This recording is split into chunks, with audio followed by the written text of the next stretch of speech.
Šta je ovo? Sunce ti jebem! Gospodine! Joj, Radovane! Crni Radovane! Jo, šta ću sada raditi? Baj ti pizda ti, materina! Šta se ketuš na moju ogradu u tom pederskom modelu? Eto, i ovdje sad narobio što sam hteo da zaštitim imanje. Jo, Milunka! Sad ću da ti jebem, materina. Milunka!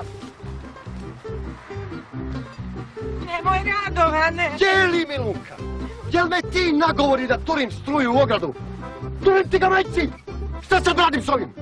Aj mu sad ti objasni. Gospodine, ta struja nije opasna. To samo pecne, znate? Dođemo! Kaži mu sad. To što ste vi umrli, to je slučajno. Dešava se. Nemoj, Radovane! Joj, Radovane, žena ti je budalina, a ti si još veća kad je slušaš. Stanislav komšija turio struju žice. Aj da turimo i mi u naše žice.